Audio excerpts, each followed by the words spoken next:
Malam itu, 12 Juli 2008, hujan deras mengguyur Jakarta Selatan. Di balik kabut malam, sebuah penemuan mengerikan terjadi dekat kebun binatang Ragunan. Dua buah tas berisi potongan tubuh manusia ditemukan tergeletak begitu saja. Polisi yang datang ke lokasi pun terkejut. Napas mereka tertahan menyaksikan potongan tubuh manusia yang berserakan. Bukan hanya karena isi tas tersebut saja, tapi juga karena identitas korban yang ternyata adalah Heri Santoso, seorang manajer perusahaan swasta. Penemuan ini menjadi awal dari terkuaknya kisah pembunuh berantai paling kejam yang pernah terjadi di Indonesia. Halo Sobat Storyzel Channel, jangan lupa like, share, dan subscribe channel ini ya. Oke, satu, dua, tiga.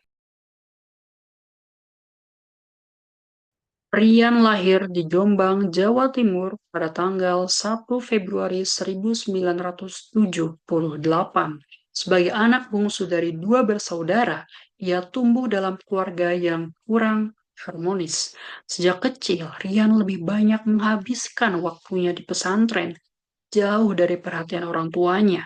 Namun, ketika santri lain mengaji, Rian lebih suka menyendiri di sudut serambi, menggambarkan sosok manusia dengan ekspresi yang sangat muram. Di bangku SMP, Rian mulai menunjukkan ketertarikannya pada kegiatan yang identik dengan perempuan, seperti menari dan juga berdandan. Hal ini membuatnya lebih sering berteman dengan perempuan ketimbang laki-laki. Teman-temannya pun sering mencibir gitu. Namun ia terus menjalani seolah tengah mencari jati dirinya yang belum terpahami. Pada masa remaja, Rian pun merantau ke Jakarta untuk mencari kehidupan yang lebih baik. Namun, di ibu kota, ia justru terjerumus ke dalam kehidupan malam yang kelam. Kota besar menelan identitasnya. Ia sering berpindah-pindah tempat tinggal dan terlibat dalam hubungan sama jenis.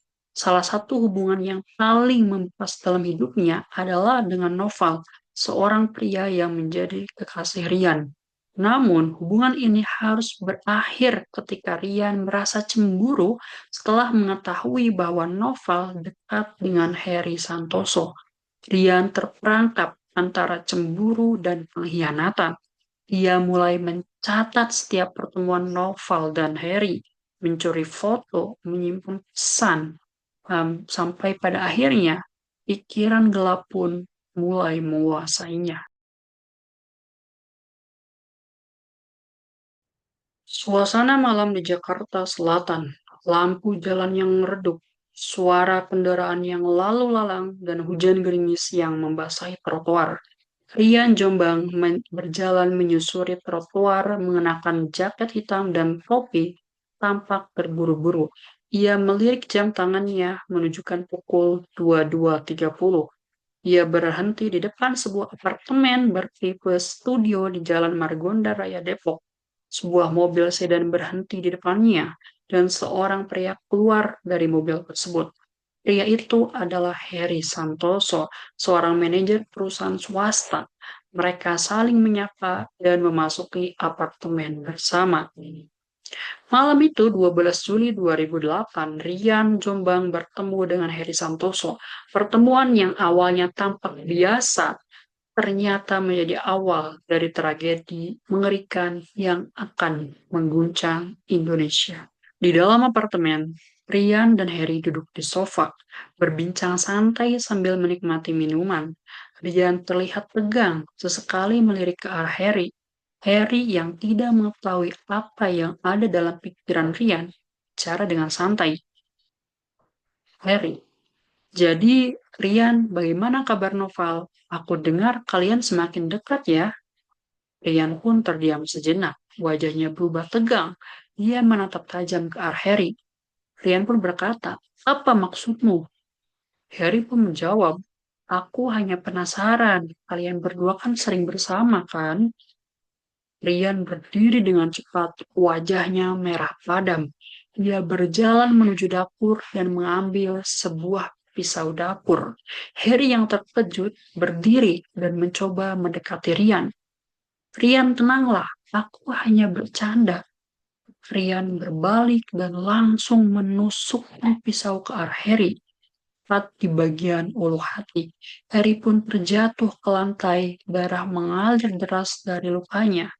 Rian menatapnya dengan tatapan dingin, tidak menunjukkan rasa penyesalan. Dalam sekejap, perasaan cemburu dan amarah menguasai diri Rian. Tanpa ragu, ia mengakhiri nyawa Harry Santoso, teman dekatnya, dengan cara yang brutal. Rian menyeret tubuh Harry ke kamar mandi. Ia mengambil tongkat besi dan memukulkan kepala Harry hingga akhirnya ia kehilangan nyawa.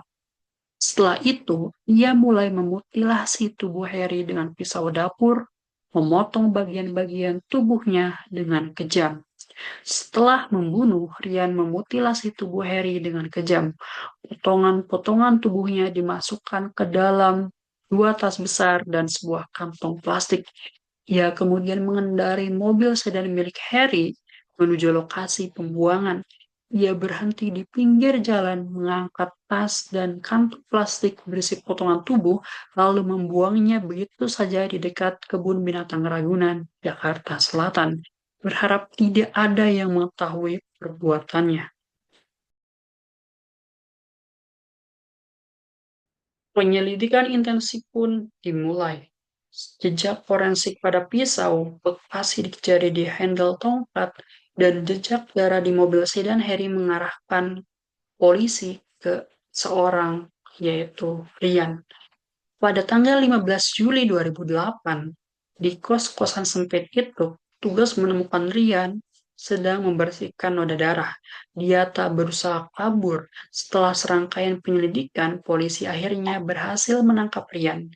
Di awal tadi kan saya sempat menyinggung gitu bahwa kasus Rian ini telah mengguncang se-Indonesia karena dalam pengakuannya Rian mengaku telah membunuh 11 orang di Jakarta dan Jombang dalam rentan waktu 2006 hingga 2008.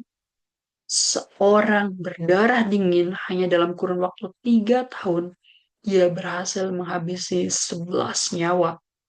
Pada 2008, Rian dijatuhi hukuman mati oleh Pengadilan Negeri Depok karena perbuatannya yang sadis dan tidak berperi kemanusiaan. Analisis kriminal profiling menunjukkan bahwa Rian memiliki gangguan kepribadian antisosial dengan karakteristik perilaku agresif, manipulatif, dan impulsif. Pembunuhan yang dilakukannya didorong oleh motif ganda, yaitu ingin memperoleh keuntungan finansial dan melampiaskan amarah. Rian melakukan pembunuhan dengan cara memukul korban menggunakan benda tumpul dan menikam korban, serta melakukan mutilasi pada tubuh korban. Di lain sisi, teman satu selnya Rian, yaitu Bu Yani, ketika diwawancari sempat mengungkapkan bahwa selama ia mendekam di penjara, ia tidur bersebelahan dengan Rian Jombang. Ia dikenal sebagai sosok yang pendiam dan tertutup. Namun, ada sisi lain dari dirinya yang membuat Bu Yani merasa tidak nyaman. Perasaan tidak nyaman Bu Yani mungkin disebabkan oleh latar belakang Rian Jombang sebagai pembunuh berantai yang dikenal dengan julukan Jagal Jombang. Meskipun telah dijatuhi hukuman mati, kehadirannya di dalam sel bersama Bu Yani tetap menimbulkan ketegangan. Setelah 14 tahun menanti, Rian kunjung dieksekusi hukuman matinya. Hal ini disebabkan oleh kebutuhan untuk memastikan bahwa semua hak hukum yang dimiliki oleh terpidana telah terpenuhi sebelum eksekusi dilaksanakan. Proses ini menunjukkan bahwa sistem peradilan Indonesia berusaha untuk memastikan bahwa setiap langkah hukum diambil dengan hati-hati dan sesuai dengan aturan yang berlaku. Terlepas dari itu semua, kasus Rian Jombang menjadi salah satu yang paling mengerikan dan menggambarkan Indonesia. Kasus Rian Jombang mengingatkan kita akan pentingnya perhatian dan kasih sayang dalam keluarga. Ketidakpedulian dan pengabdian dapat berujung pada tragedi yang mengerikan. Semoga kisah ini menjadi pelajaran bagi kita semua untuk lebih peduli terhadap orang-orang di sekitar kita. Terima kasih telah menyaksikan kisah mengerikan ini. Jangan lupa untuk like, share, dan subscribe untuk mendapatkan informasi menarik lainnya. Terima kasih.